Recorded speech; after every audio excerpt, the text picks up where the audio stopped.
How to use 2M2TANK key cutting machine to cut a key by beating. Click the menu Cut by beating. Search the key HU100. The key is for BMW. Select the key HU100R. Click Standard key and install the original key on the clamp, depending on the guiding picture.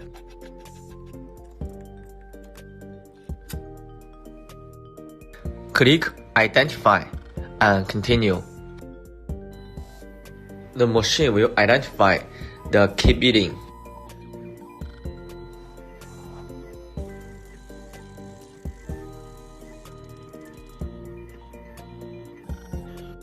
Check the key beating with the original key. We'll cut a new key. In the same way, install a new key blank on the clamp.